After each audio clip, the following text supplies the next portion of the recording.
in the den of iniquity. Vicinity no pretty, calamity fi hit we any moment. What's a pity? Tomorrow never certain. What dwells behind the curtain? The face of evil smirking with that shifty eyes averting. It's not a steady bubble that either pop or topple. Many will fall and stumble. Let the dozers gather rubble. From LA to Colorado, Guinea to Burkina Faso. Cannons could reach the towers and the troops will storm the castle. I say, run, run, come, make we get it. Because the peace that is bestowed upon the meek is overrated. So run, run, come, make we get it. Calling all your daughters and your sons, we come forget it. I say, run, run, come, make we get it. Because the peace that is bestowed upon the meek is overrated. Lord, run, run, come, make we get it. Calling all your daughters and your sons, we come forget it. With the rubble steady rising, and hearts are compromising. Convictions here are stifling, making evil appetizing. The fists are steady forming, and countenance is falling. Defenses are withdrawing, possibilities are falling. In these circumstances, evil will make advances. Pick up your sword and lances, and be sure to take your stances. Victory is never promised, the battle is upon us. Gather the brave and honest, and the righteous in your corners. Hello. Hello. How's it going, Dr. Thunder? It's all right. It's all right. What's happening with you? I'm doing well. Rolling with the punches. Is that the saying? Is that how they say it? Rolling with the punches? Yeah, rolling with the punches. Yeah. Because if you roll against the punches, you get knocked out. So yeah, definitely. So you can roll with them. Ladies and gentlemen, welcome to another episode of Getting This Done with Ike and Dr. Thunder. And we're continuing our conversation on dealing with toxic people. Okay, as you see there, we're going to start with number 8, which is stand up to bullies. I think is what's going to end up being as I see it down there. Yeah. But first of all, go ahead, click that like button, share the stream. Okay. Yeah. Take your time right now. Pause. Shout out to Checking for You. Shout out to Bob. Bob says, "What do? You're toxic if you're the toxic person." Yeah, there's a lot of that going on. Enjoy it. What do you mean? I mean, if you know it, presumably then that's what you want to do, right? You want to be a toxic person.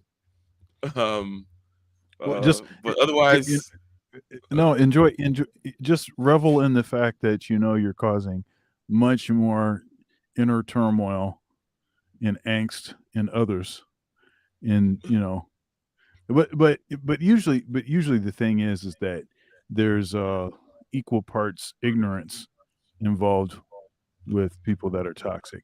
So it may be an actual indication that you're not actually a toxic person if you know that you maybe have tendencies. Yeah. There is a lot of the lack of self-awareness that goes on. However, not to delve too much. Anyways, psychology is such a crappy discipline in terms of the science of it. I have a lot of not just a general lack of repeatability in the experiments that goes on with social sciences and the typical social science type problem. Which, by the way, whenever you have to add science at the end of something, it's not really a science, right? It's like the physicists don't have to say, you know what I'm saying? Like when you put science at the end, you're like, if it really was a science, you wouldn't be saying it was a science, right? But anyway, that's funny, man. Psychology is kind of strange, but it's not like it's an easy thing to codify. But the way they do codify it is kind of weird. It just seems like it'd be a weird mishmash of these traits, and this person is here's a sociopath, here's a this, here's a that, and you're like looking at it, and you're like, if you look at it from the internal perspective, you're like, it's something fundamental about the internal perspective that is missing here, whereby, for example, what you mentioned about that self-awareness aspect completely changes everything, right? You can't just be, it's like, anyways, let me not go down with my beef on psychology here, but shout out to you. Go ahead. But what is it that they say, the what is it? What is it? Wisdom is the beginning of understanding. What is that? The you know that proverb. What you talking about? The fear of God, Is it the fear of God is the beginning of wisdom. understanding, or is it the? I can't remember what it is, Mm. but it The seems fear of God. appropriate. Yeah, yeah. God is the It beginning of seems. wisdom. Yeah, yeah. There it is. There it is. Fear of God is the beginning of wisdom. Yeah. So it seems that part of this fear, you wouldn't have the fear unless you were in some way introspecting, unless you're talking about literal flames of hell that you're trying to avoid, because that is a thing too. Mm-hmm. Mm-hmm. Yeah, like for example, if you're concerned with yourself and certain other kinds of things and blah blah blah, and someone with the psychology manual might say you're a narcissist if you just self-reported to some therapist or something like that. But that could be true, but you're self-aware about it, and I don't think it's the same thing anymore. But No, yeah, it's like, but you can't lie that you're not. You get what I'm saying. If you're self-aware enough, you know your foibles and your flaws. So but if you reported it, then they will put you in this category which you're actually not because you're self-aware enough, right? Anyways, that's one of the beefs I have with them. But thank you, ladies and gentlemen. We have 10 likes. That's doing pretty well. Now we're gonna continue here. If I were to just go with from memory, which is always dangerous, but memory from the last 7, one of the main things was drawing boundaries, right? Knowing how mm, to draw boundaries around yourself, knowing how to keep, the quote unquote toxic people at bay. And we talked about how each of us kind of handled that. And also, then he talked about some of the traits that you need to watch out for, the lying, the pity tactics, and all these other kinds of things. Okay. But ultimately, the boundary thing is probably going to be the beginning and the end of this whole story. Okay.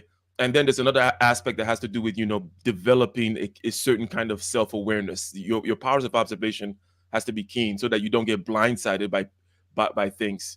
Some people have an advantage in that and some people don't, right? But be very aware. Now, standing up to bullies, just looking at this, I don't know how I feel about it. The standing up to bullies thing almost seems, I have no idea where they're gonna go.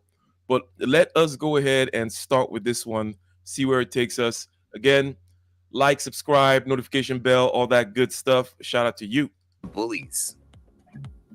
While most decent people will help the helpless, defend the vulnerable, and assist those who need it, toxic people prey on anybody they consider to be weak. It could be somebody who's a little shy, socially awkward, or even somebody who lacks physical prowess. Toxic people will bully and take advantage of anybody. Is that Urkel? It's Kinda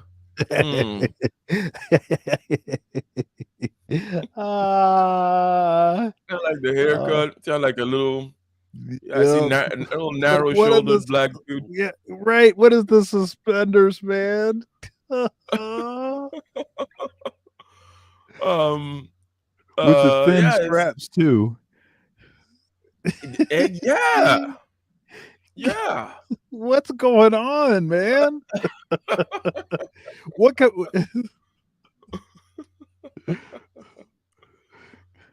There are no black people in the audience, so that's another Oh, no, level there's a too. there's no, there's a black girl. She's Is that a black closest girl? to the yeah, right there.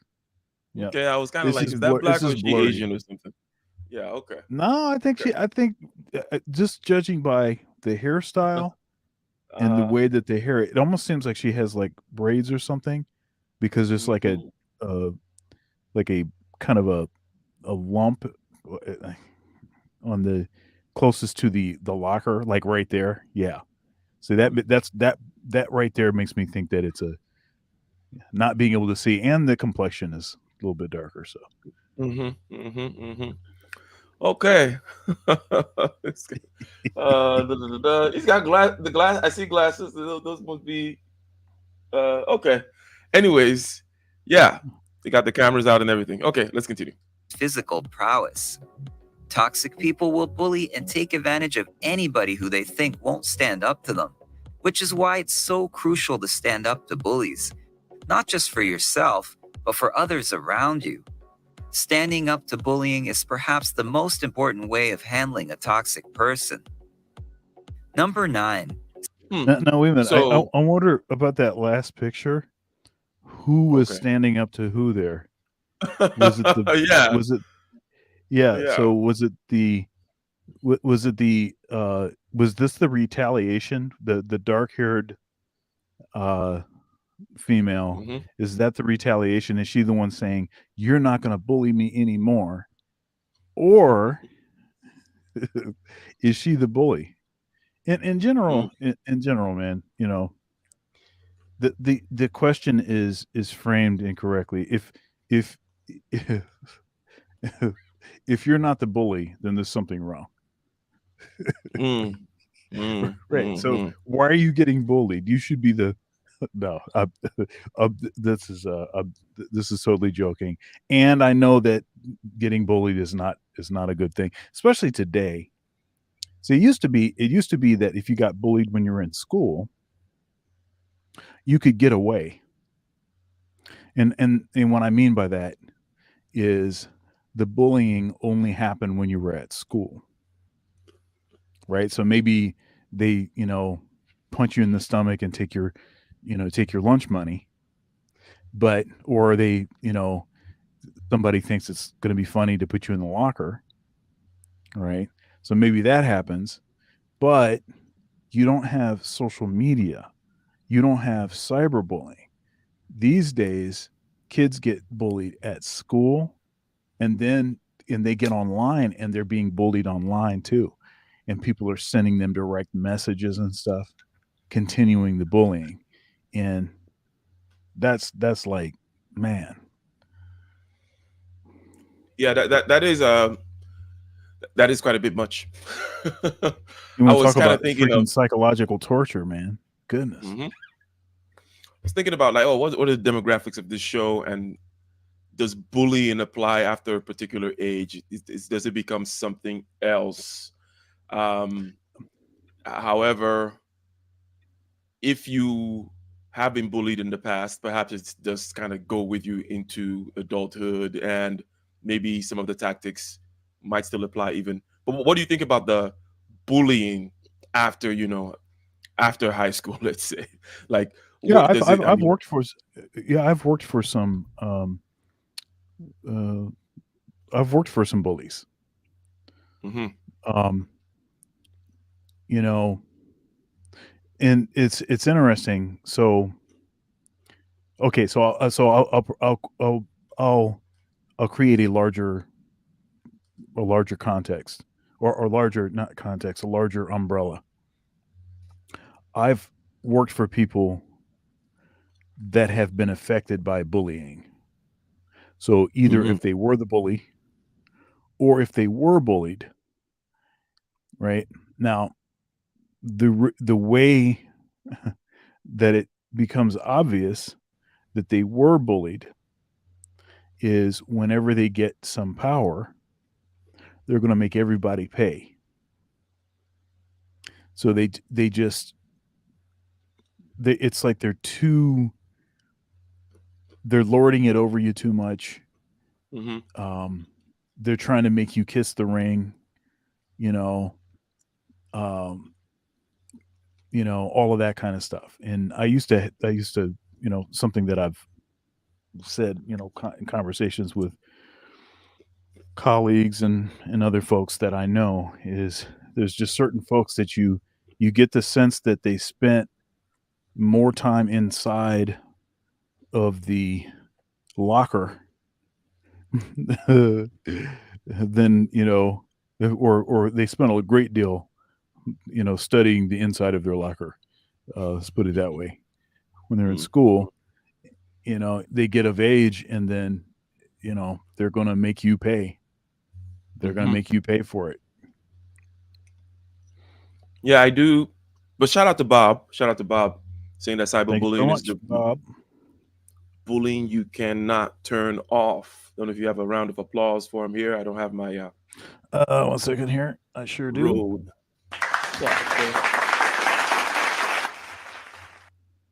Pretty weak applause, but yeah. It's good enough. It's no need to gas him up too much. Yeah, yeah. It was just it was $2. $2. It's $2 worth of applause. uh, now, let me mention something about the workplace, and then maybe I can go backwards from there. Yes, I've had people like that. Now, I guess maybe I should ask you, how do you deal with it? Right? I You know. I just want to suspect your way of dealing with it is not to. Is well, first of all, you probably develop a thicker skin, and probably you're not probably as affected by it as maybe others, and Yeah, it's because of what you yeah. value, right? Go ahead. Okay. So when I was younger, I think I didn't recognize what was going on, and so I think I allowed myself to be sort of perhaps exploited a bit or pushed around a little. You know, I'm talking about my 20s. You know, early 20s. Um, but then once I started to notice what it was and sort of got hip to the game, um, for the most part, it's stuff that I ignore. Hmm. But on the other side of that, I will not allow somebody to think that they're going to have that they have some sort of leg up, and I make sure that they Hmm. understand that I'm not going to take certain kinds of stuff. And I think you know, part of that is it's a pretty organic development. I think as you get older, you know, and you know, we have these sort of things that we say about older people where they don't care anymore. You know, they're going to tell you what they think.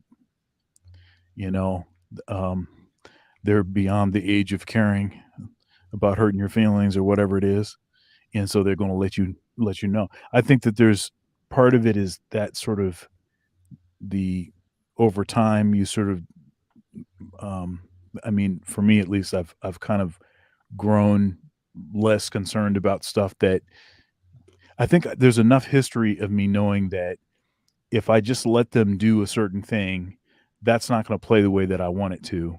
And also, a bully will tend to be loud and threatening, but they're loud and threatening because they can't actually do anything. So Hmm. then you start to recognize that, oh, this person, oh, they're doing that because they must be scared that I'm going to actually do something that they don't want me to do. Hmm. That's why they're doing that, you know?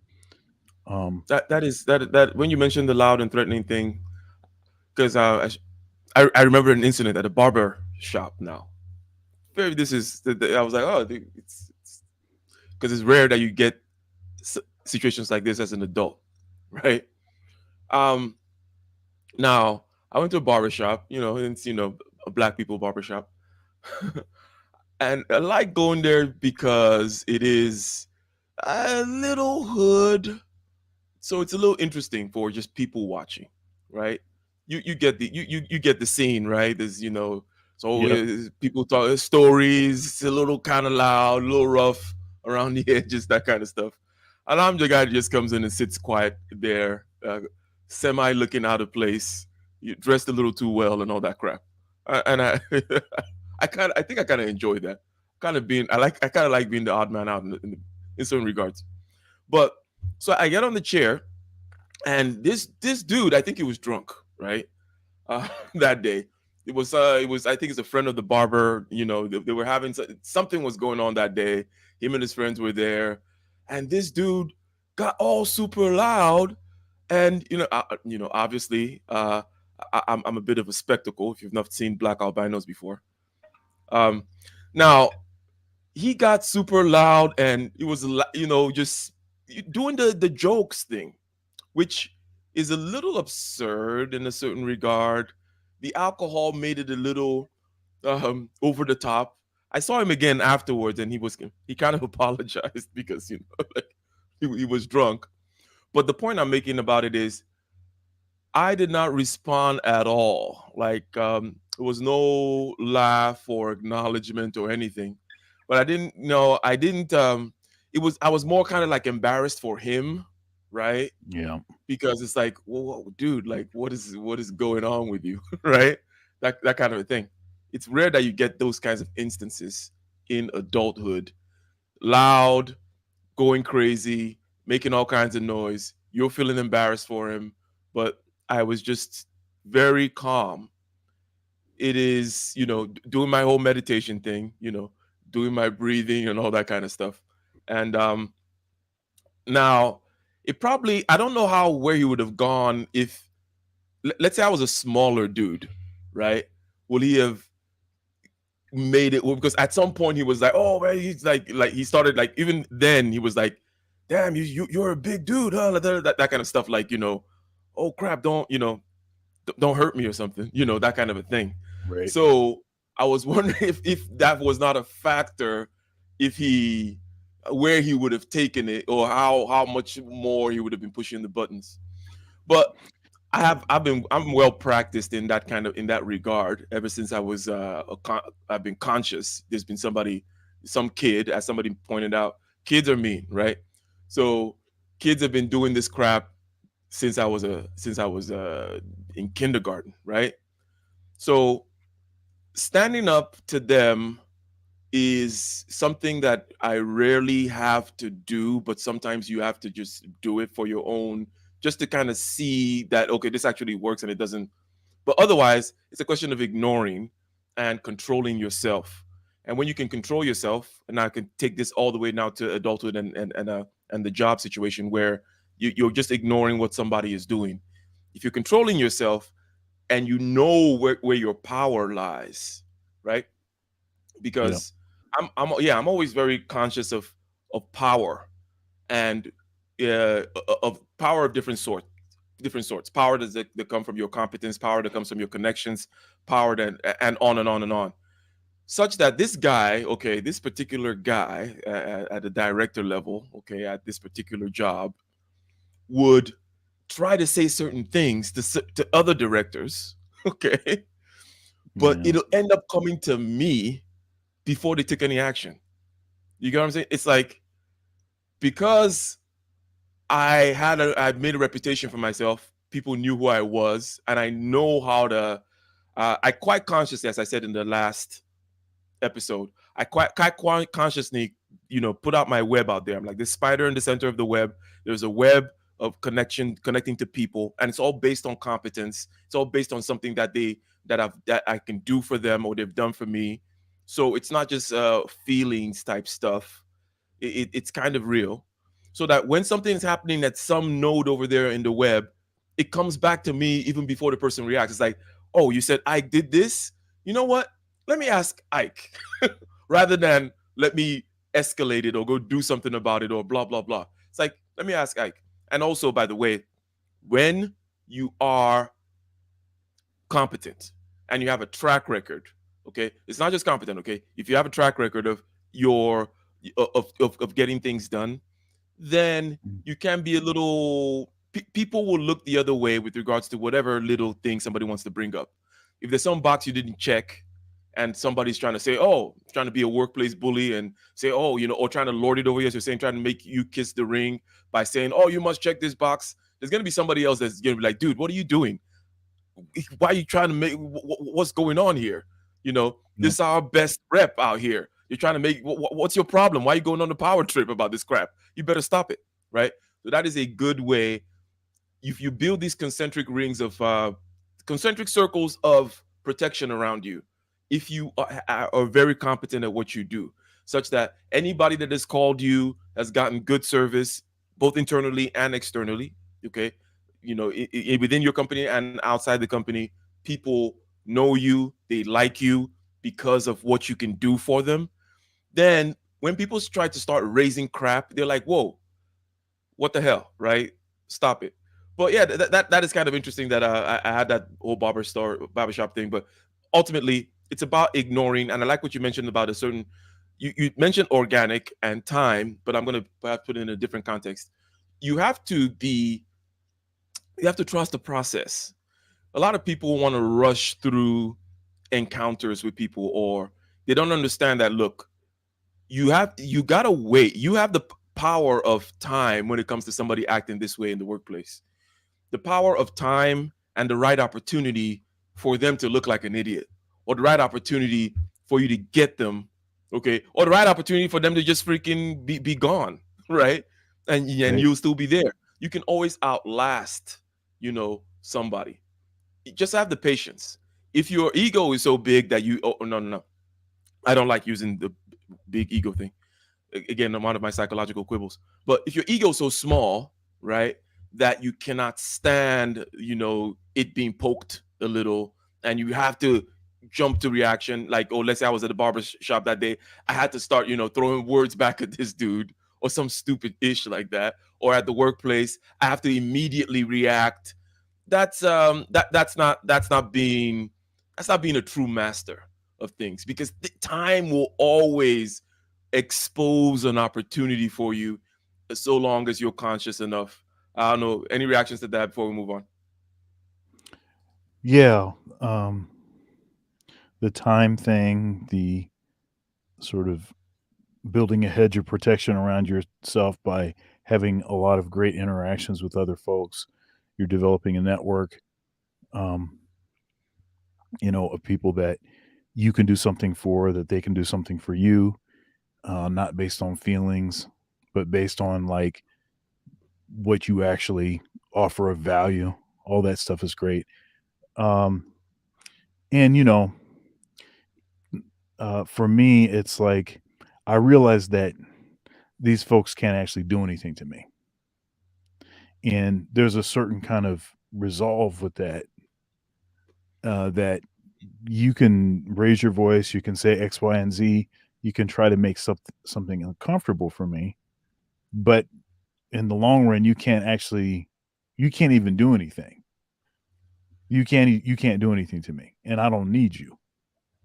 I have options, so, and I think that um that's a kind of sort of swag that I actually think is valuable, where that you have enough sort of personal confidence, and as you said, you trust the process enough to know sometimes you win, sometimes you lose, but you'll live to play again. You'll live to play again. But if Mhm. you're cowering in the corner and you're allowing the bullies to win, that's not like you're going to all of a sudden man up, in the next situation. It's all a rehearsal. It's like it's a constant rehearsal for, you know, you know. Actually, it's not a rehearsal. I mean, um, life is the stage. It's a scene. It's developing, ever developing. It's not going to just magically get better. Mm. You have to be involved in that. But I'll tell you, I've had some funky interactions with uh, different folks, but in particular with some, church stuff, pastors, bosses. I've had, bogus interactions, and I've gotten to the point where it's like, I don't need this. I don't need you. If you can't figure it out, I'm not going to be the one to help you. Mm-hmm. And so that has to just be the swag. Yep.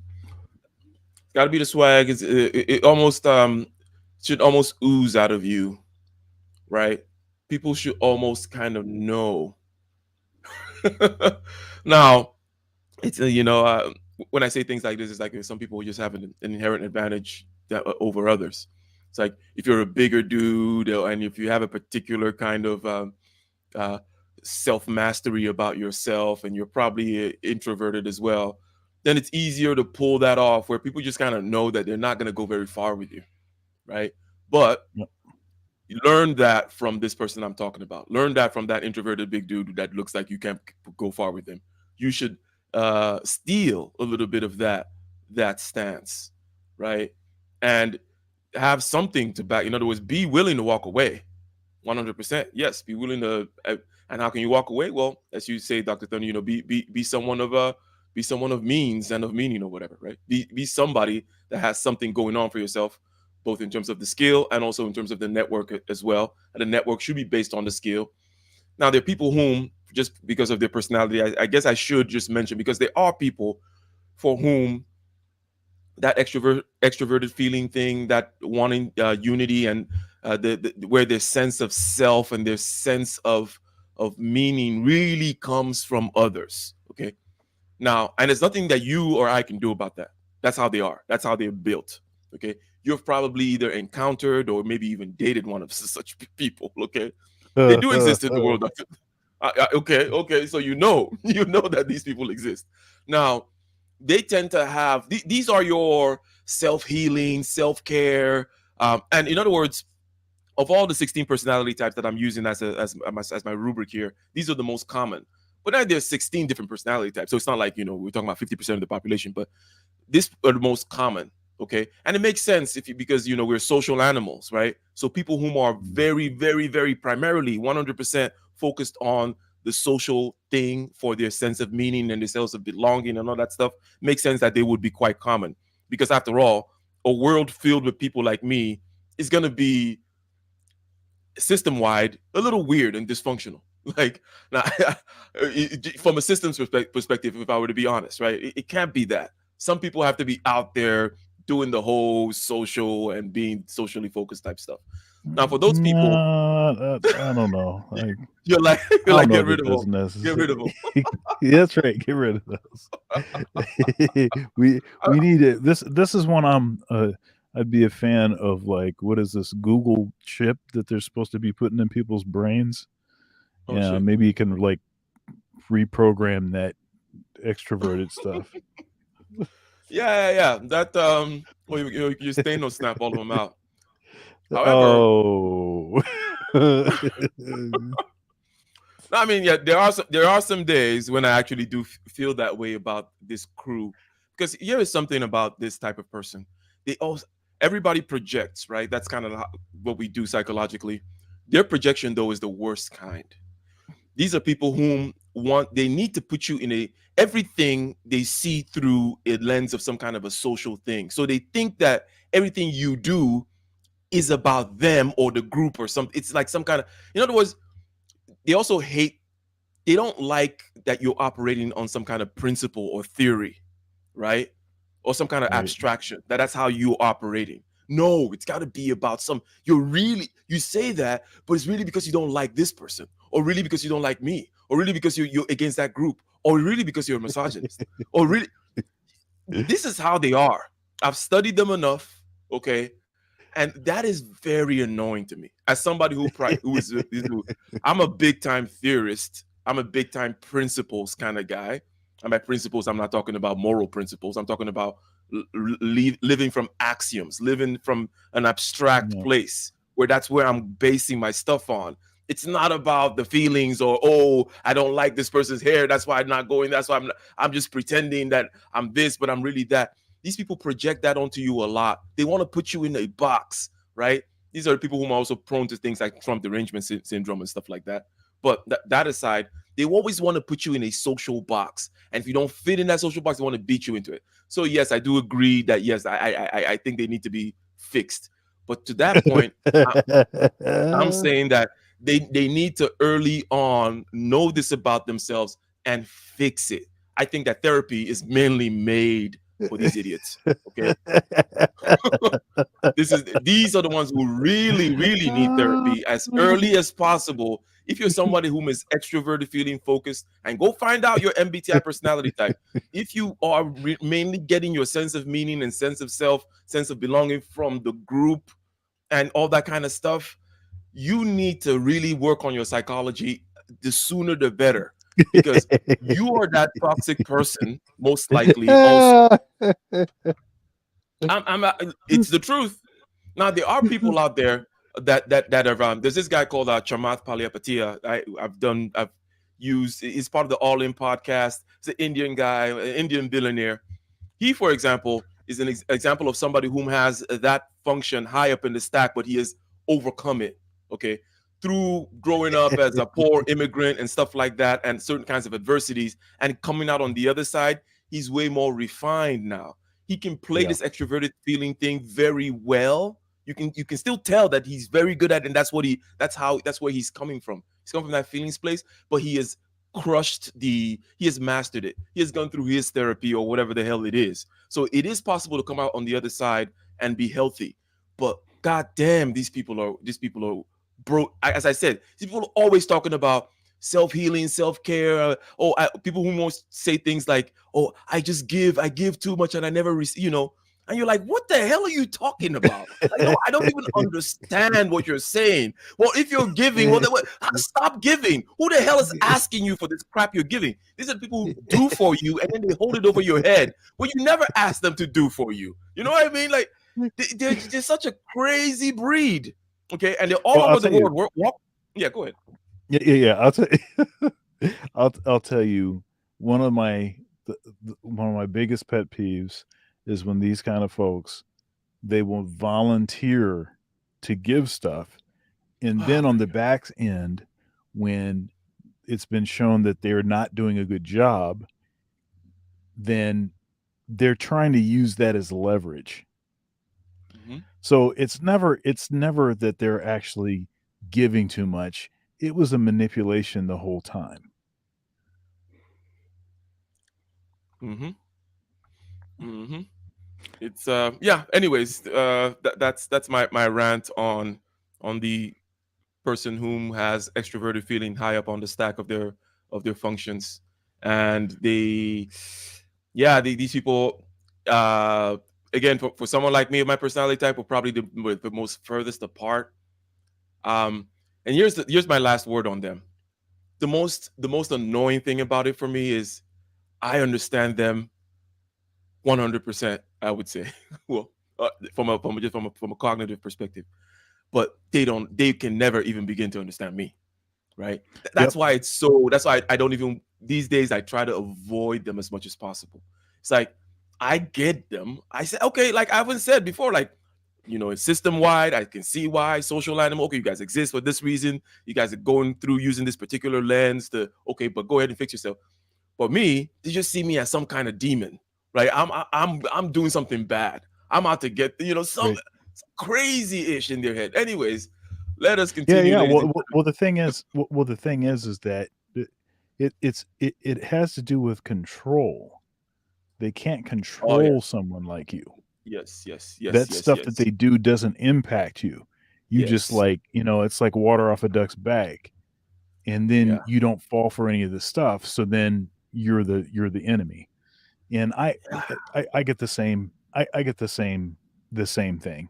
Constantly get the same thing, and I know people probably.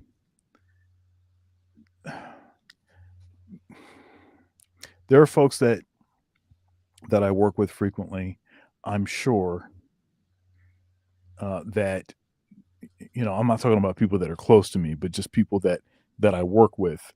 I'm sure that they have all kinds of bogus stuff to say about me. It's because they can't get me to move. They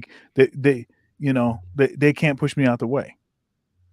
Yeah, their method, right? They don't know that, hey, here is the way to get to Dr. Thunder. Okay, it's called logic. You come to him with what you call TI, introverted thinking, which is, hey, lay down a set of logical precepts for him, blah blah blah. Do that. Do the logic with him, right? Then he'll talk. He'll consider. You might even get him to do something. TI and something practical like moving. Something like, hey, maybe it doesn't make logical sense, but this is the best way to actually get through this gate, right? Then you might actually get him to move through the gate. But if you do the feeling shit, the group shit, oh my god. Anyways, it ain't working. It ain't gonna work. It's not working. And then they get all bent out of shape, and you're evil. You're a bad person. Again, the cat, right? The cat is evil in the eyes of these dogs out there. They're just 100% dogs, 100% pack animals. Anyways, let's continue. Which is funny because I'm a dog person. I don't really like cats. Me neither, yeah. I remember that maybe it was last week. It could have been the week before last week when you described yourself as a cat, and I started thinking, you know what? I think I'm a cat too. I'm sure that I am, but for some reason I like dogs and I can't stand other cats. Hey, you know, because I think I was actually giving them the benefit of the doubt when I said, yeah, I get why people don't like cats because there's something a little suspicious about someone that is just on their own. You can't get them to do stuff. They just, you know, they come when they want, they go when they want. They always seem a little aloof. You're wondering, like, Yeah. what are you thinking? Do you think you're better than us? That's a typical thing that comes up, ends up being the case, by the way. These group type, extroverted feeler types always get the sense that I think I'm better than them when I never even said anything. Like I'm Yep. not. It's Dude, like it's like, dude, I was just chilling. Yes, I showed up at your party and I was just doing my thing. It's not because I think I'm better than you. That's why I wasn't out there, you know, slamming dominoes and screaming. I just don't slam dominoes and scream. What the hell? And again, you know, obviously, like I can go on and on about this, but the last point is the truth about the cat is the cat actually doesn't demand anything of you. That's the thing about what that's so lopsided about it. It's like I'm not asking anything of you when I'm just there chilling. I'm not asking Right. anything of you. Okay. Right. Why is that a problem?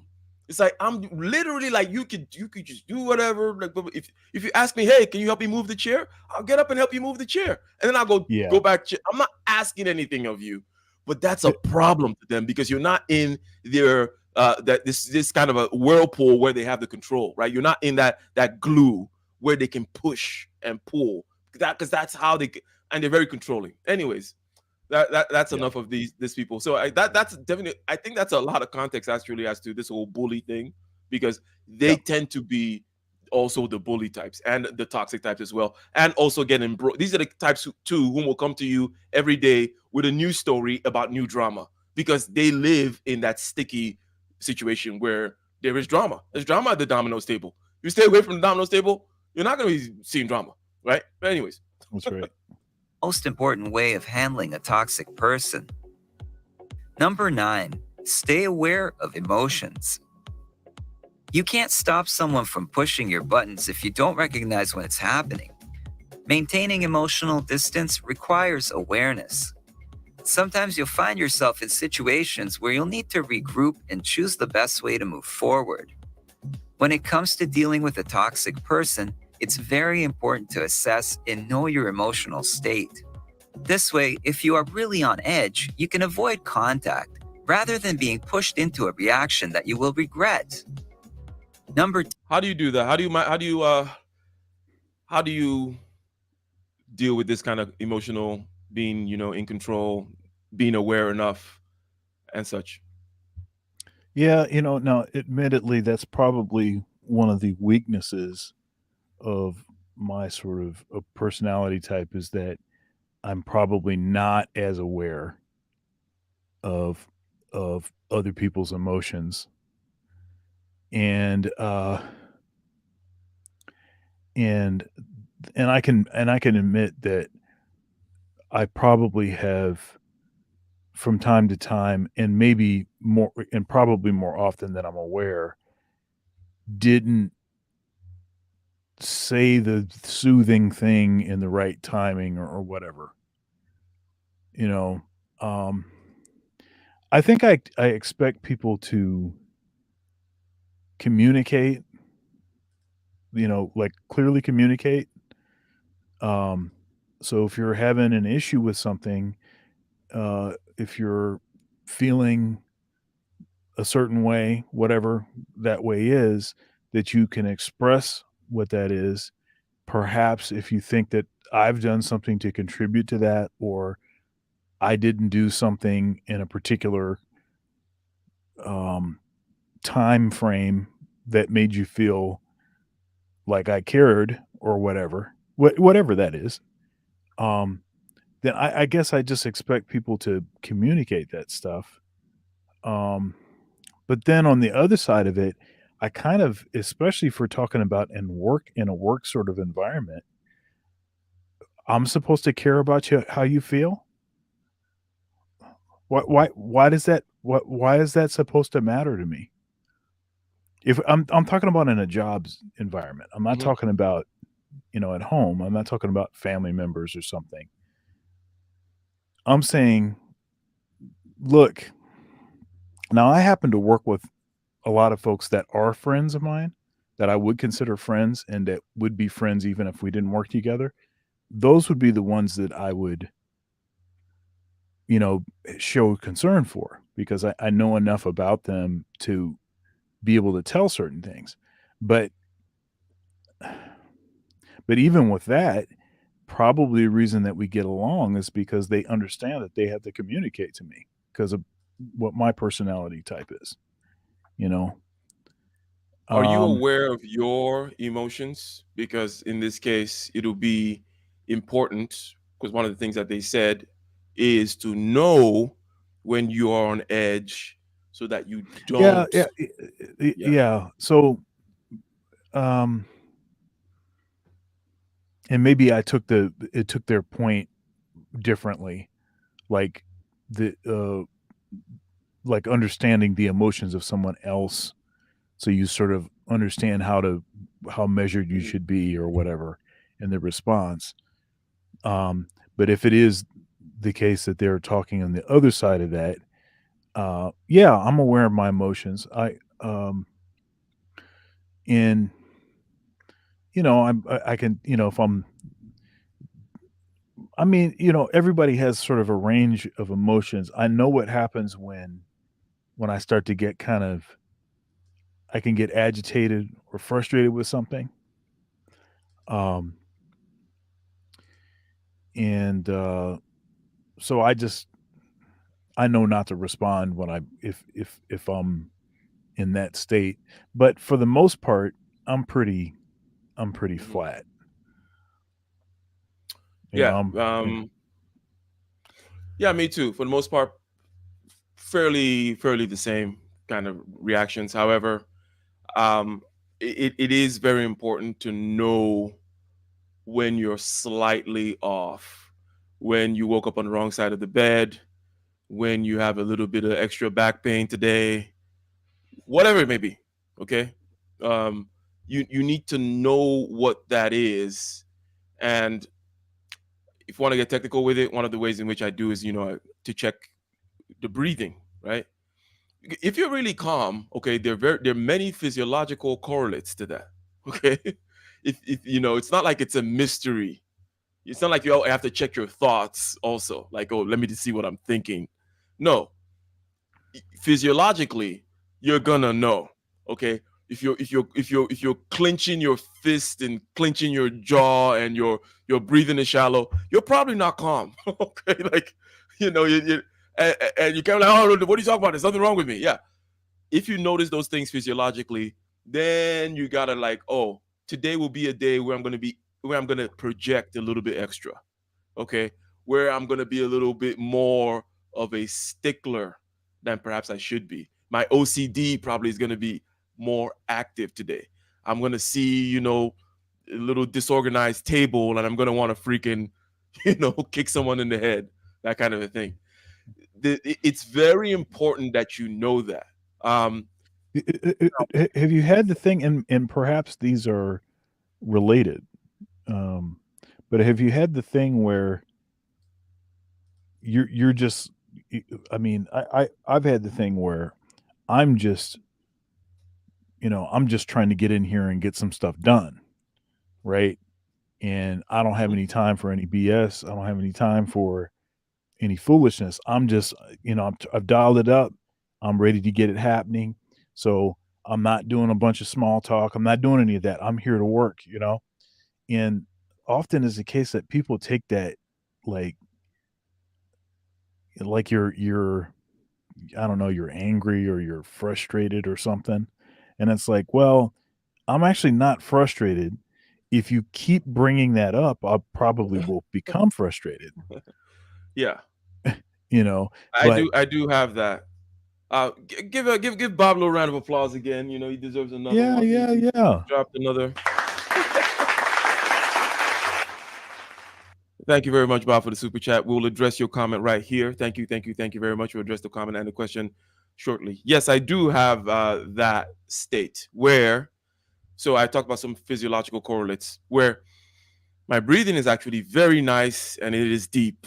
I am fairly like I'm in tune and I'm in flow, but it's a very no BS flow. It's like autistic type stuff, and it's a lot of it's a yeah, you know what I mean, right? Yeah. It's a very it's a it's a mental state. It's a very mental. It tends not to be okay. Well, let me not go down that getting too subtle with it, but it's like mental focus and acuity is there. I'm not. It's there's no distraction. It's not this kind of weird hazy phase, but other humans, that FE thing is very, very much pushed to the furthest part. Like you want to get things done. You're in that zone. And yes, people do kind of see it as some kind of like what's going on.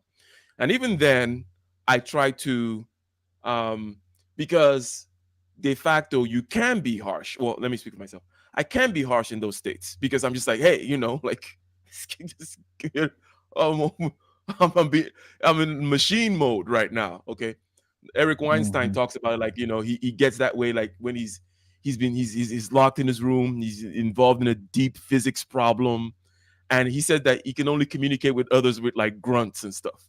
Like his wife comes in and is like, oh, dinner's serving. He's like, like you get that kind of thing, right? Where it's just like you're in the zone. You're doing this thing, and you're just like, you're back to caveman mode, and to be self-aware of that self too, because you can inadvertently, because you're not necessarily in a bad state, but inadvertently you could hurt other people's feelings. In the workplace, it shouldn't matter, right? But if maybe you wanna alert your wife to the fact that you do get that way sometimes, right? In that kind of a situation, it's a close relationship like that, so that they don't know that they don't think it has something to do with them or whatever. But yes, I do get in that way sometimes. Now, to Bob, okay, Bob, let me see if I can make heads or tails of what you're saying here. It says, how do you perhaps know, right? You say, how do you know if someone is expressing an emotion instead of mastered? I'm not quite sure, because if I read it just the way you write it, how do you if someone express is okay? Can you rewrite that, Bob, what you mean in the first part of the sentence? The second part, you're saying that I remember a stream, you said people social tend to exclude. Look, to be just let's just start with the concept. The concept here is basically that I'm saying that, look, to be social is to exclude, okay, people. Does that make sense? You're a logic guy, Dr. Thunder, so you probably already see the logic of that, right? Oh yeah. You already see the simple mathematics of it. It's like to be social is to exclude. Like, social does not mean we are the world. I love everybody. No, social means my family, my tribe, my group, and the outside is way larger than the inside group.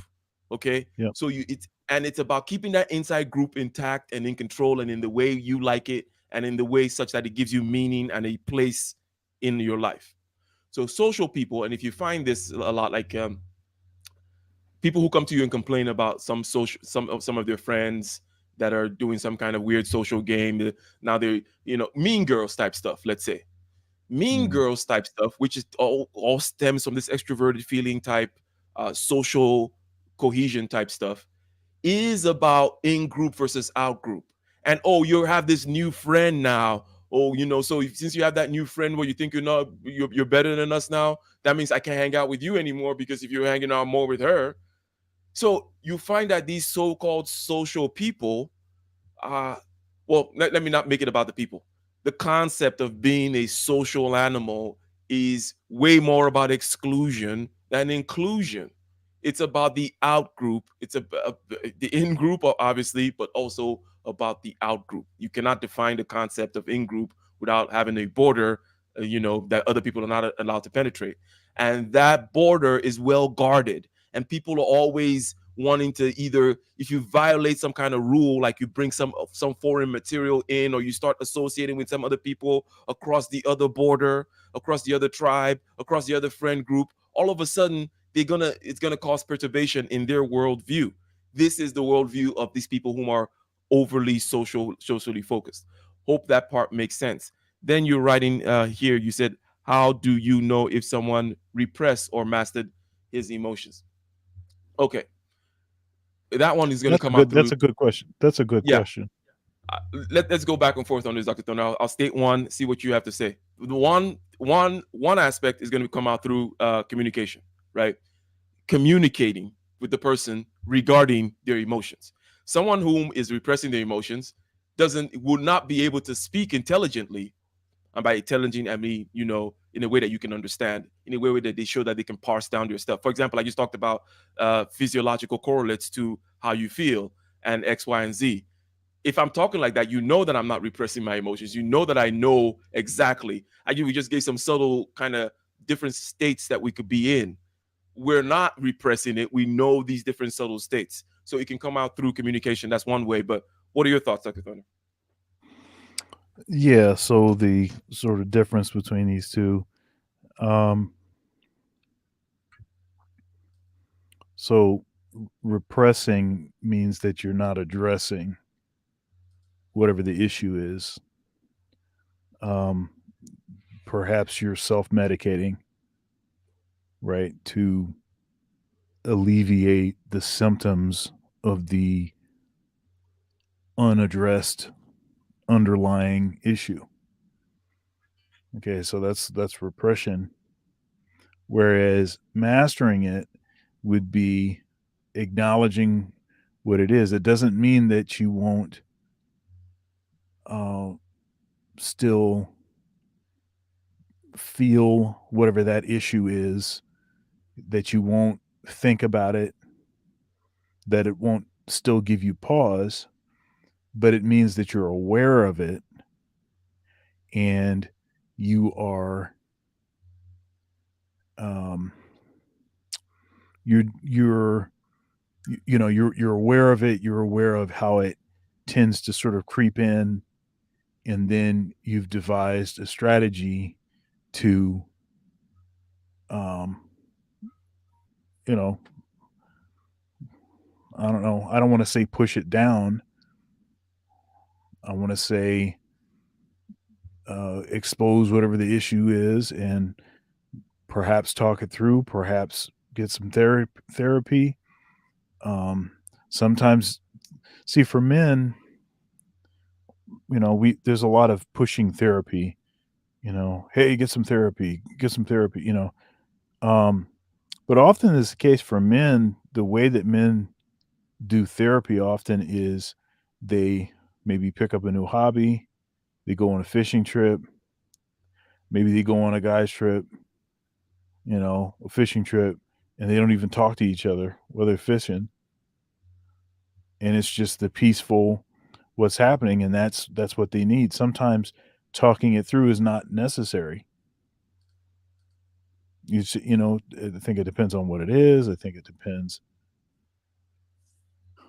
Yeah. Mm-hmm. If I read the question again, as to if you say if someone repress or master his emotions. Now, if you indeed are talking about being able to detect this in someone else, I would, unless this person is somebody that you are vetting for marriage or something like that, you really shouldn't care that much. And you should judge based on external facts. Oh, yeah. Because it's not your responsibility. Yeah.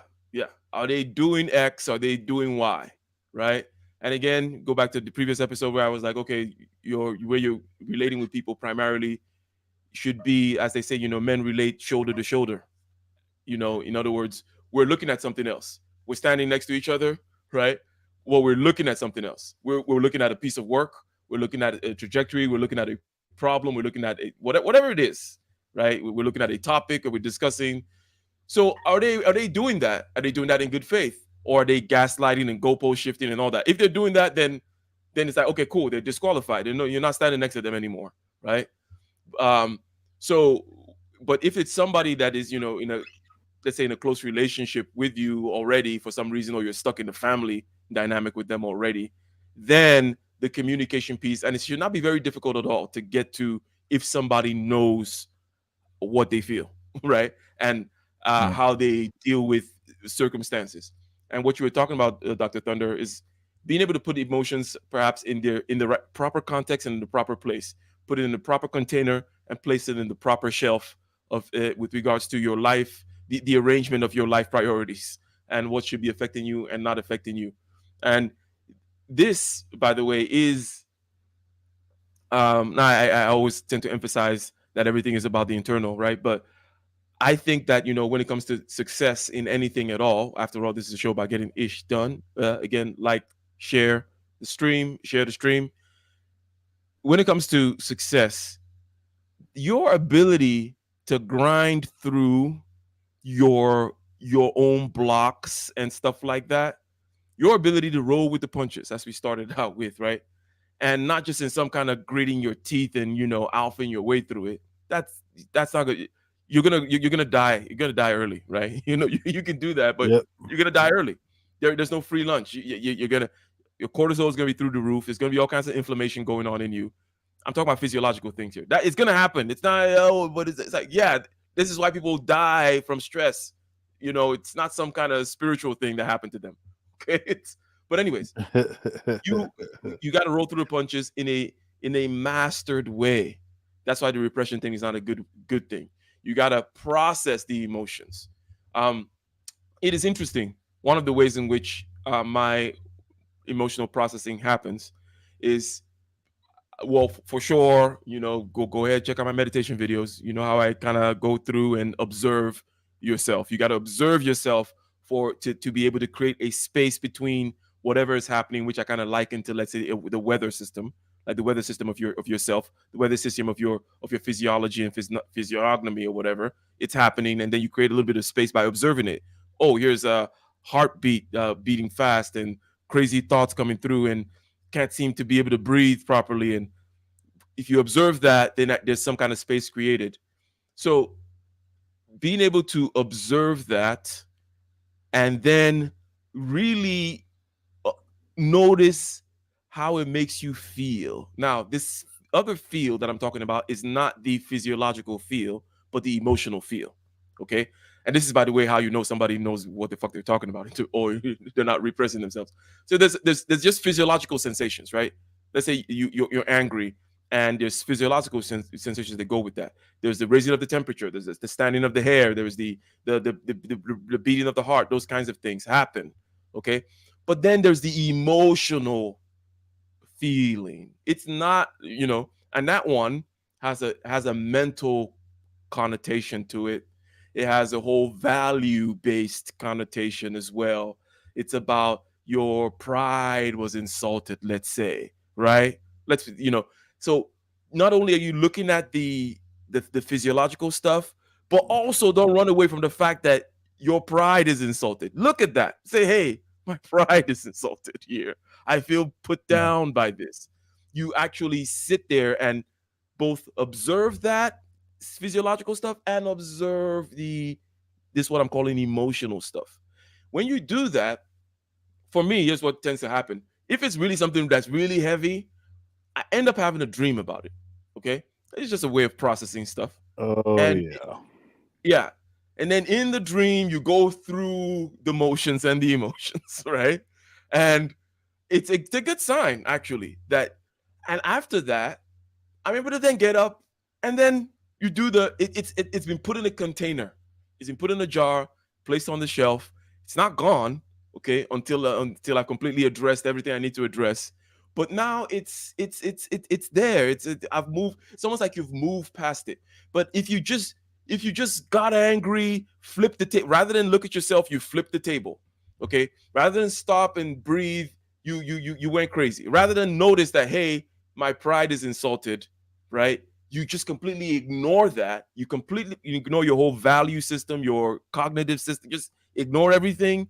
That's the road to hell. You're already in hell. And then right on the way. Right, and then on the way home, you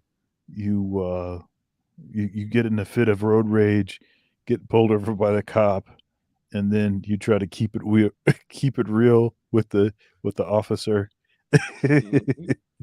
Mhm. and you Mhm. end up with a few lumps on the back of your head.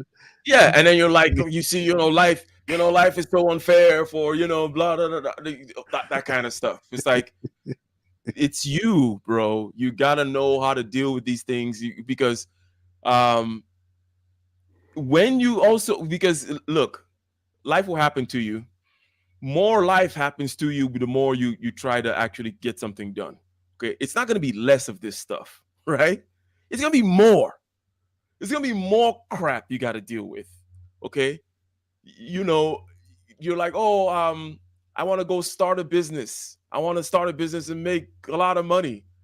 And it's gonna be more of this crap that's gonna be on your table that is gonna punch you in the gut emotionally. That you're gonna need to be able to take, suppress, digest, move on, have a dream or two. And that's the road. That's, Yeah. I want to say something. This is interesting. Bob put when keeping it real goes wrong. Mhm. But I want to say something. And this can be challenging because you just said the thing about it's going to be you're going to deal with more crap as you try to get more stuff done. You're going to deal with more stuff, not less stuff. Mhm. And somehow that principle largely seems to be lost. Just that sentiment seems to be lost. You know, You have a let me throw one. I'll let you continue. Let me throw one. The first thing that comes to mind, trivially, about the reason why that is because people don't want to give credit to people who have actually done things, right? In other words, you see this guy, he owns several businesses, he's quite successful. You don't want to give him the fact that what he's doing is going through a whole bunch of crap, and he actually has the broad shoulders enough, the emotional maturity enough to deal with it. You think, oh, he's just lucky or whatever, blah blah blah. He's just sailing through the life. It must be great, right? That's what they say, right? Must be nice, right? So people don't want to, and it's from this kind of, I don't want to call it socialism or communism. That's just kind of put an ism on it. But but after all, these things are human tendencies, right? It's humans that create socialism or whatever, right? So that human tendency to not to want to grant competence its due by making it seem as though it was easy is perhaps one of the reasons why this is the case. But go ahead. yeah, I think that's an interesting point. And there's this sort of hyper spiritualization of everything that I think certain kind of folks do. And I'm a Christian. I have a certain worldview. In large part, I believe that um, whatever it is that I'm supposed to have, nothing's going to be able to prevent me from achieving that. So that also gives me a certain kind of confidence, so that encountering bullies or dealing with situations that are not what I want, it'll it won't end up mattering, right? It's like that's not going to hold me back. I don't care, you know. So there's that, but I think that they're in this sort of over spiritualization of things. When you encounter a lot of resistance, I think a certain type of person will say, I wonder what God is trying to tell me. Maybe God is telling me something by, Yeah. this resistance. Maybe I'm not in the right situation. Maybe I'm not doing the right things. And then it makes me reflect back at, you consider the martyrs in the history of the church, all 12 of Jesus' disciples, well, 11 of them were crucified, or, they were martyred, drawn and quartered, all kind of gross stuff. Peter was crucified upside down. Um, John, the Revelator, John was blinded and exiled. He was the one that wasn't crucified, or and then you look at feeding Christians to lions and stuff. And the thing is like I think when you have like a sort of cushy kind of life, I think it's easy to like over spiritualize stuff that is not intended to be over spiritualized.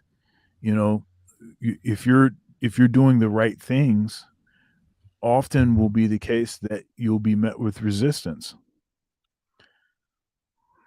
And if you're really getting close to something, it seems to me that you'll likely be getting more resistance.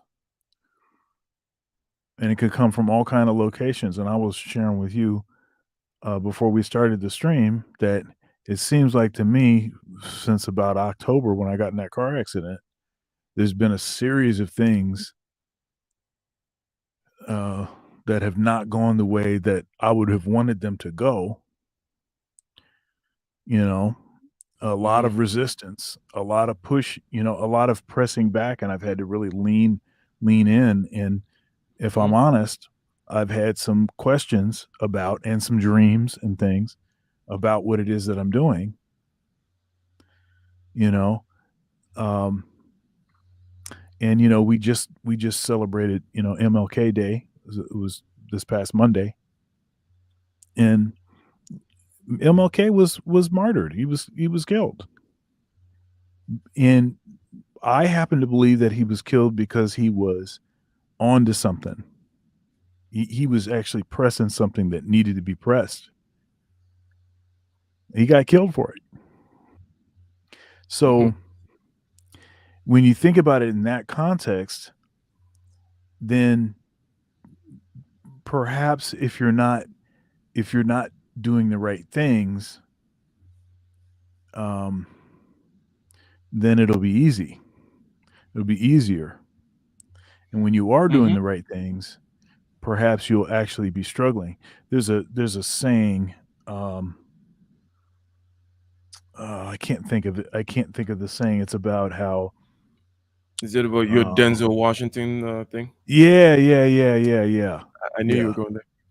Yeah, I can't think of the.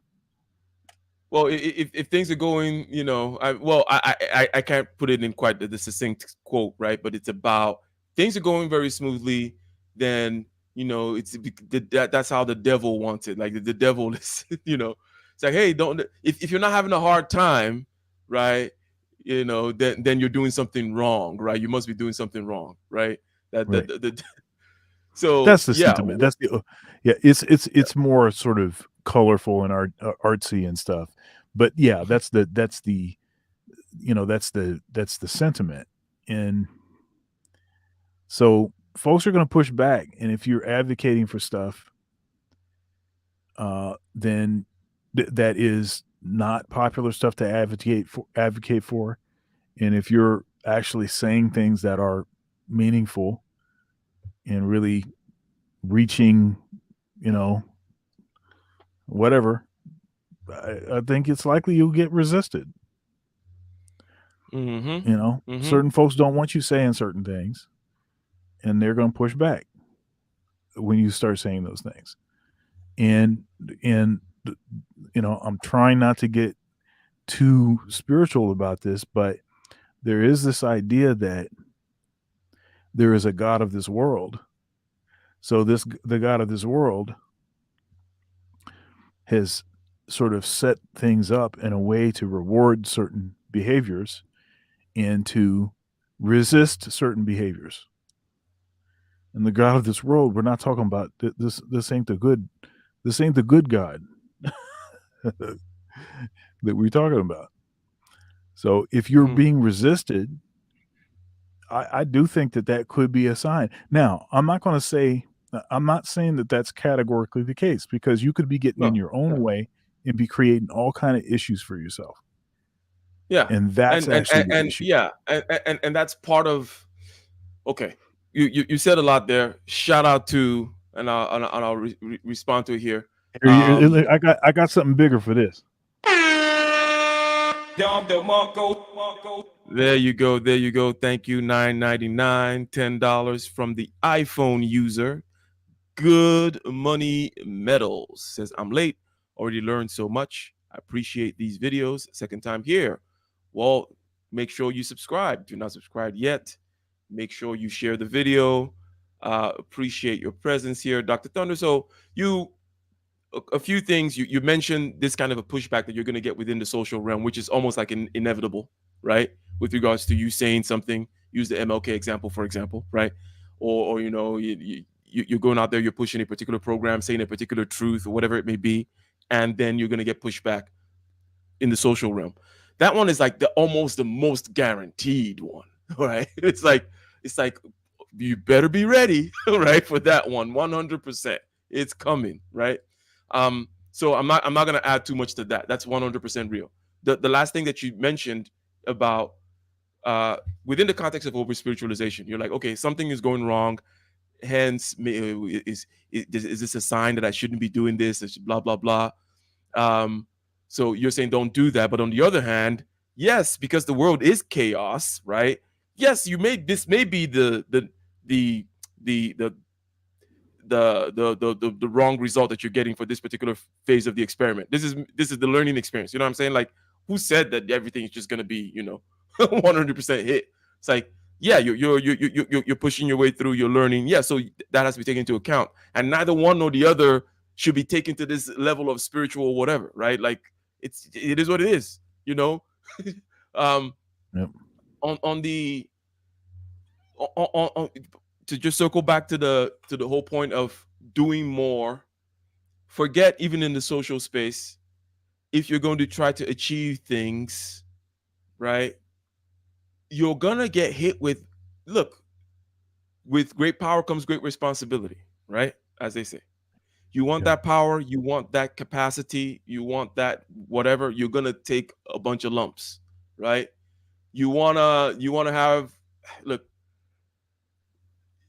you're gonna be okay. You just mentioned like your car accident, and then certain many things happen. Same, I'm kind of going in a similar fashion, going through a few things. Some with the IRS, and some with other things going on, and it is the case that many dreams have been squashed by getting to this point, and the person will be like, "Oh, maybe I should just scale down," right? maybe I shouldn't be doing this. Maybe I shouldn't be chasing that business anymore. Maybe I shouldn't do that thing anymore, right? My reaction is the opposite. I consider it to be the right one, which is, oh no, it's time to scale up. It's time to perhaps correct certain things. It's time to diversify. It's time to take on more challenges. Okay. When the IRS knocks at your door, those are the kinds of problems you actually want to have.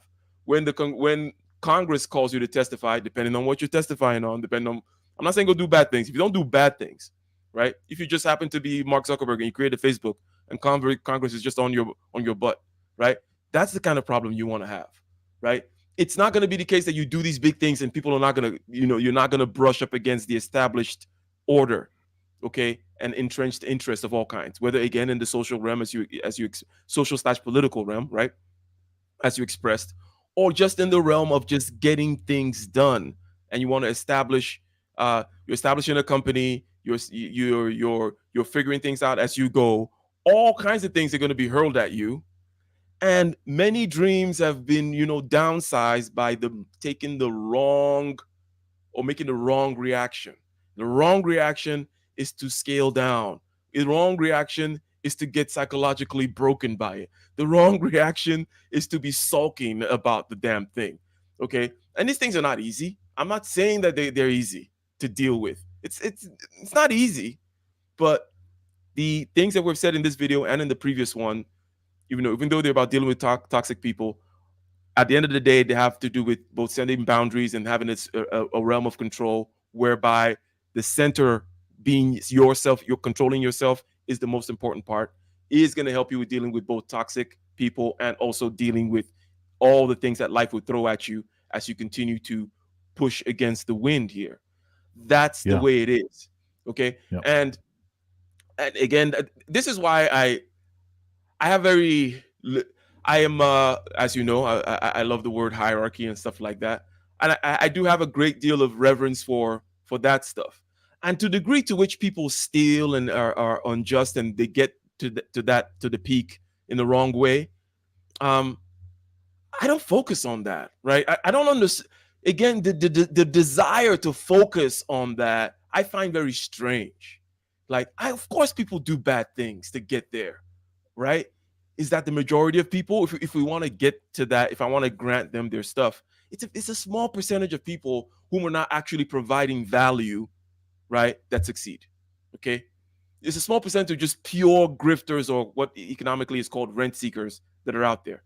Most people, let's just say most small business owners out there, are actually giving freaking value, man, and they're going through the grind, giving you crap. And that's what the value. That's how they get their value. But most people just want to make it seem like, oh, it must be easy, must be nice, whatever. And hence, when they do try to do stuff and they encounter the perturbation and whatever, they calm down. Now, my whole hierarchy thing is because I would definitely want to recognize 100% what it takes to approach the pinnacle in any endeavor. And it's not for everybody. And the most important part is this psychological and emotional control part, as I like to focus on. And I have no patience for people who want to argue that away. Go ahead. Yeah, this whole sort of is this sort of in certain Christian circles or whatever. There's this tendency to pray these prayers like, Lord, make my pathway straight. Lord, eliminate the pitfalls and the snares. And there's this kind of thing. And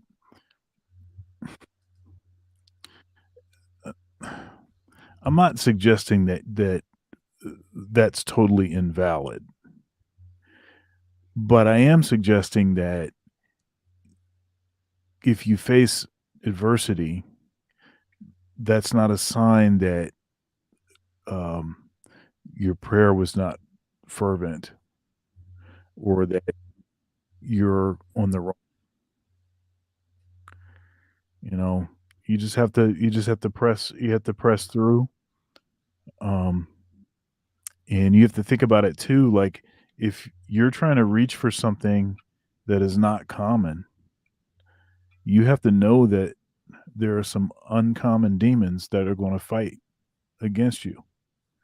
If you have to go the spiritual route, if you're trying to get to something uncommon, there's some uncommon demons, some end bosses, that are right there ready to push back. So shout out to Falcon Black. Shout out to you. Talking about learn martial arts. Definitely a huge plus in terms of having that sense of perseverance, encountering loss, getting your face kicked in, right? And getting yourself humbled. If to do the whole to make that whole Socratic move of then making something bigger, using a bigger example, like you can use, because I think the whole of Plato's Republic is you're examining the soul and then you're examining the city, and you're looking at the soul and the city, and you're looking at the city is big, so you can see a lot of you can see it more, right, with better resolution, and then you compare it to the man, and then you look at the city and you look at the man. So if you look at a nation too, if you look at an economy, okay, what does it go through? Okay, there's boom times and then there's downtime, and it's not like boom times for 100 years. It's like, no, these things happen in like 7 to 10 year cycles, which is a blimp, which is short. It's like, and it's a natural part of the there's time to batten down the hatches, okay, and time to take austerity measures, and time to learn from mistakes, and time to reorganize, time to file freaking Chapter 7 bankruptcy, okay, which Donald Trump is an expert of, for example, right? These things are just part of the. These are just part of the deal. You can go to anybody who has succeeded in anything, and you Tiger Woods, Mike Tyson, go talk about business people or their businesses. Talk about successful nations. Talk about individuals, and this is just part of it. And if you stop during the storm, as they say, if you're going through hell, keep walking. Why stop? Why stop there? I actually do. That metaphor I like a lot, because my method is to look ahead. I look past the problem. It's like, oh, this problem is going to take me a year to fix. Okay, then I'm already in 2023. I mean, I'm already in 2024. Like, in my mind, I'm already in 2024, because this year is just going to be the year to fix this problem. Then okay, fine. I'm going to move through 2023, and I'm already in 2024. Yeah, that's why it's called a tunnel. And what is that? You walk. What is it? Through the shadow of darkness, you should fear no evil, and all this, right? Through is the point that is the important point. Through the valley of the shadow of darkness, through the valley, that speaks to the temporary nature of the struggle. Nobody is expecting, and nobody could survive, frankly, constant struggle. Yeah. But we can handle temporary struggle. And that's what through means. And we talk about light at the end of the tunnel. Right? If it was just a tunnel with black and you couldn't see anything, okay, I see that. But if there is a through, and if there is a light at the end of the tunnel, press towards the light. That means that your time in the tunnel is temporary. And it better not be your bitch ass niggerness that is making it such that you're saying that there is no light at the end, right? Because I have to say that, right? Like, because some people never see a light anywhere. Everywhere is dark for them. I'm just like, I can't stand it. Black pill. I don't have time for that nonsense. Like, there is a way you push through it, and there's two ways you can move forward, as I'm saying, and then your dream doesn't get squelched, or you run out, or downsize, or say, this is not really for me, or I'm gonna fly under the radar. I guess I really shouldn't be doing this anyways. All that kind of stuff. You could do that too, okay? But to think that you're not gonna go through crap, and by the way, if you run backwards, okay, the crap of life is not going to stop still. Okay. That's a beautiful thing about life. Interesting. The one thing, so it seems like I don't think we might just if we want to power through this, just play the rest of the video, right? Just play it. I think we could just do another episode on this, man, because we're at 11:11. Well, you don't care about that. You're Akragana, dude. It's like 5 or something there. 4. Some crazy time. Yeah. But I think we can just do the rest on the next show. I thought this was. I mean, I thought this was still very. We only got through a couple points, but I thought it was very, very productive. To put a nice little bow on this kind of adversity thing. And by the way, somebody's asked Dr. Thunder. I don't know if Nile Valley's Finest talking about the one-on-one consultations for whatever reasons. I was just like, I don't necessarily do that formally, but you can definitely. People reach out to me all the time for whatever reason to, I hate to use such words as mentorship or advice or whatever. I don't like social words a lot, but people reach out to me for stuff, and I can assist in whichever way I can. On this, and I do that. I do that also. And actually, here, let me drop this right here. This will be direct. Mm-hmm.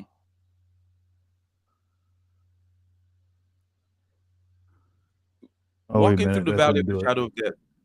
There you go, drthunder.net. Spell out the word doctor, www.drthunder.net. Go out there, reach out. Now,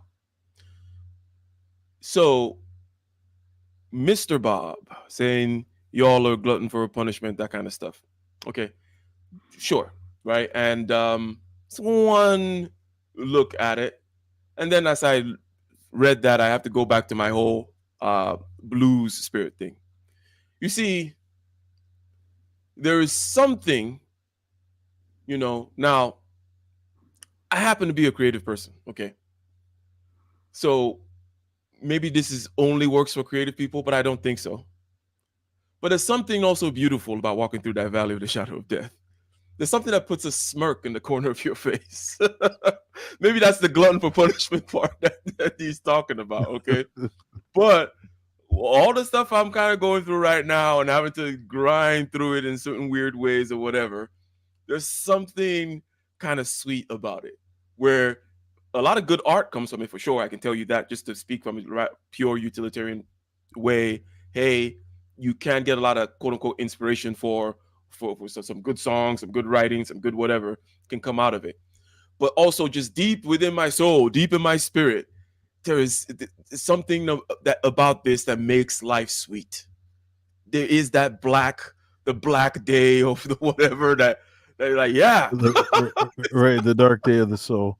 Yeah, the dark day, yeah. It's interesting. I think you can develop an appetite for it, not because it's not really because you're what is it, sadomasochist. It's not because of that. It's more like, if I'm going through this struggle, just imagine what the reward will be. Just imagine when you get on the other side of this, what the results will be. And in the same way, see, I describe that as enjoyment, right? Enjoyment. So, because happiness is based on what happens. That's flimsy. All it takes is for something else to happen and it changes your mood, right? So, but joy is another matter. Joy unspeakable and full of glory, right? So joy is something that is permanent. It lasts. It's perseverant. It's not flimsy. Mm-hmm. It's ever abiding. So that's what joy is. And so enjoyment, so even when stuff doesn't go right, you still have this sort of, there's still a joy there. In the early church, they talk about a bright sadness, a bright sadness where there is a sense of loss, but the sense of brightness overcomes the sense of loss, right? So it's like someone passes away and there's a belief that we'll see them again and that their struggle is over. So it's like a bright sadness. And that's really, especially to the African American and African society, it's a peculiar thing about our culture, the way that we sort of think of things. There is a practice, where, especially associated with slavery, where when an infant was born, that people would weep. And I'm not talking about, oh, it's so beautiful, crying. No, it's weeping for the struggle that baby would endure during their life. And then when they passed away, the struggle is over. So it's a celebration, right? And you have the first line in a funeral. We'll talk about in a New Orleans style funeral, the first line which is a dirge. The second line, that's the celebration, right? The second line, that's the, you know, that's the celebration. So it's kind of interesting thing. So, but all of that stuff is wrapped up in joy. It's because whatever the circumstance is now, whatever your current circumstance is, doesn't matter, right? Because it's just temporary. It's just happening right now, but it's just, it's going to pass. So if you're This is why struggling, it'll pass. it's very important that people get small wins very early on. The sooner you start getting the small wins, in other words, these small battles and wins, the more likely you are to develop this sense of enjoyment, right? Because if you've never gone through anything and seen the light at the end of the tunnel come through on the other side and gotten the reward, it might be a little difficult to know what this process is. But if you know, you're like, yeah, I've been here before. I've been here many, many times, right? And I know what comes out of it. I always come out stronger. Things always come out better. And so that's one thing. When you mention glory also, especially like earthly glory, I always picture a warrior, right? And it ain't about candy and flying in the magic fucking carpet. No, that's not glory. Glory is scars and a lot of blood and guts and stuff. Yeah, that is glory. So, and then the other thing about, there's something fascinating about. So this is where you have to go down to. I always talk about, you have to figure out whether or not you have disdain for existence, right? Okay, first and foremost, right? You got to figure out if you're in some kind of fundamental quarrel with God, if you're Cain, right? If you're like, F this, I'm gonna go kill my brother, right? You got to figure that out, okay? Because if you haven't dealt with that, a lot of this stuff is not even gonna make any sense, okay? Maybe that's me with my over fundamentalization of everything, where everything has to come down to some very deep grounded whatever. But hey, this is how I do it. I have a fundamental I like existence. I didn't say good life or this is bad.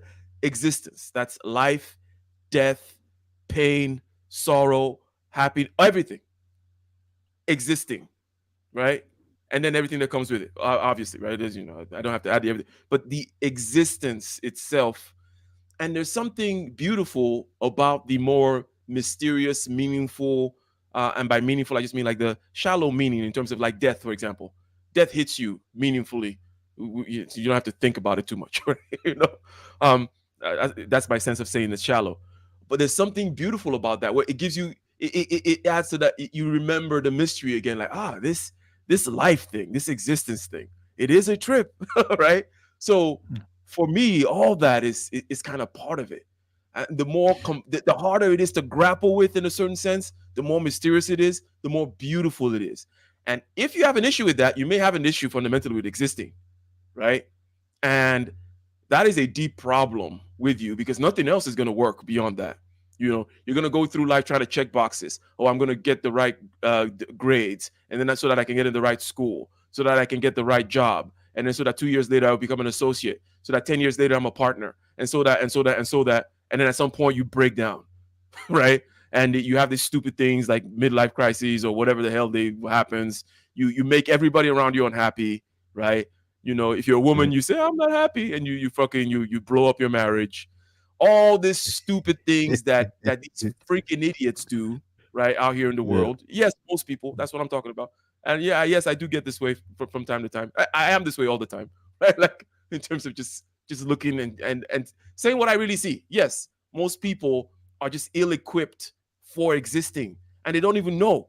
They just go around checking boxes and end up effing everything up at the end and asking questions, silly questions like, oh, I wish I were 18 again, or I wish I was anybody that says that crap about thinking that, wishing they were a kid again, that's a person I want nothing to do with.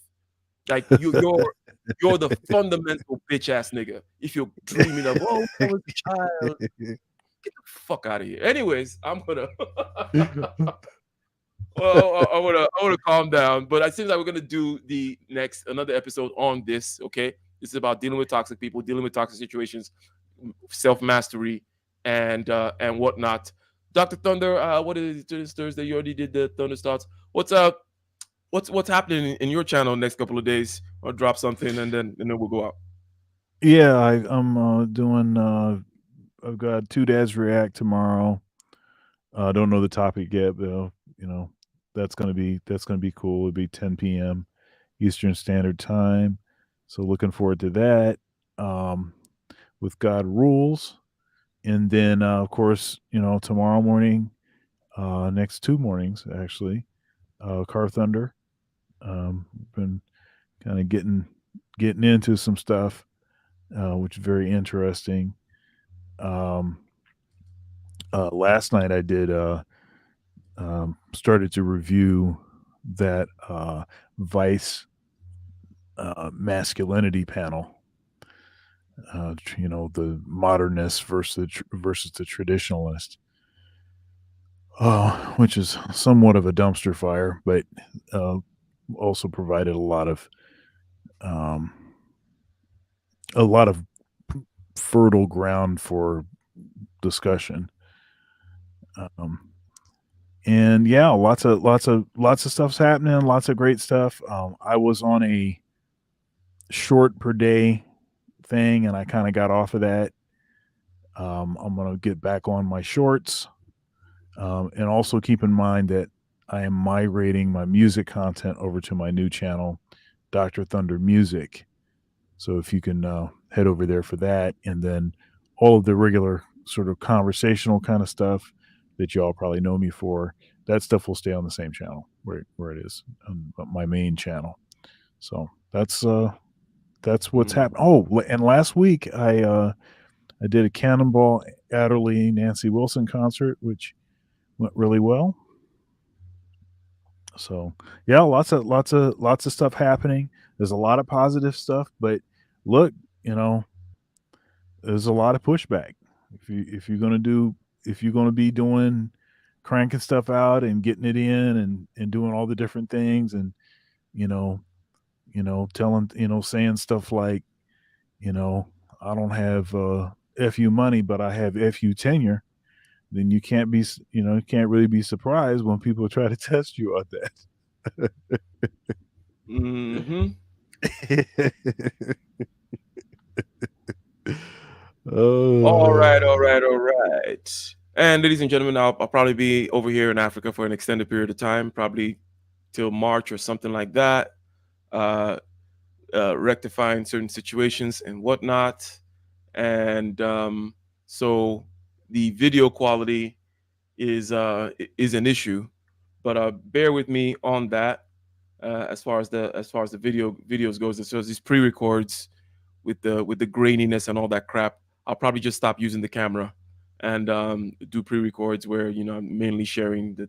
Anyways, I'll figure it out. But other than that, case closed this Sunday. Not sure what the topic is, but always a live discussion with a great panel and topical. Is that going to be that's on your channel this time, isn't it?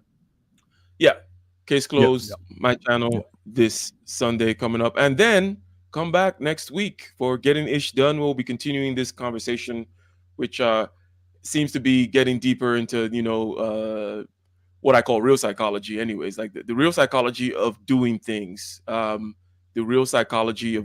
Because if you can get over yourself, which is a repeated action, it's not just once. You got to get over yourself every day, every time a curveball gets thrown at you, every time when it rains and it pours, every time when everything seems to be going wrong. If you can get over yourself, right, that's the difference between those that last. Okay, it's like what they say about the market. It's not time in the market, but time in the market, right? If you last, or like if you're a trader, one of the first principles of trading is just make sure you don't watch for the risk of ruin, right? Just make sure you're here tomorrow, like they say, right? If you last, okay, you're gonna be way ahead. Okay, just lasting alone, just weathering the storm alone is huge, and that battle is a battle with yourself. No one can kick you out of the game other than yourself.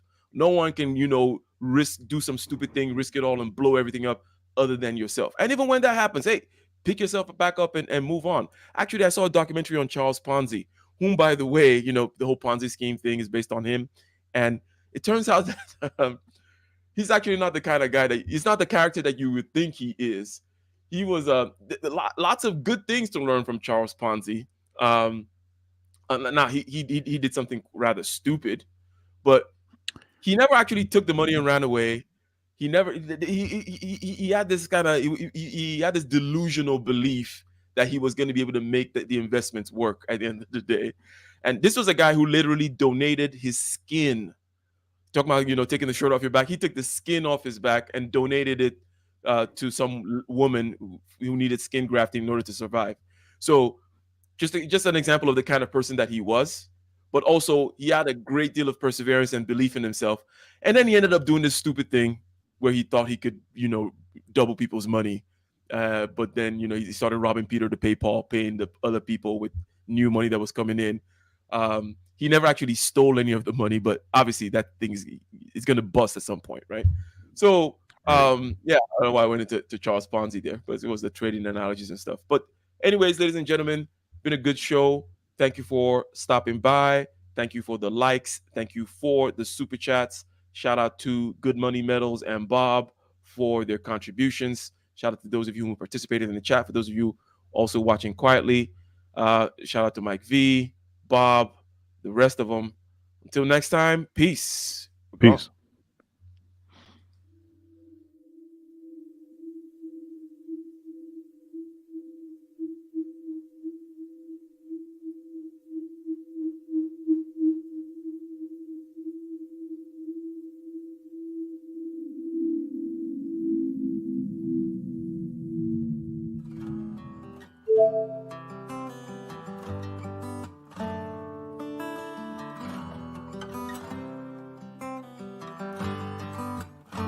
In the den of iniquity, vicinity no pretty, calamity fi hit we any moment, what a pity. Tomorrow never certain, what dwells behind the curtain, the face of evil smirking with that shifty eyes averting. It's not a steady bubble, that either pop or topple, many will fall and stumble, let the dozers gather rubble. From LA to Colorado, Guinea to Burkina Faso, cannons could reach the towers and the troops will storm the castle.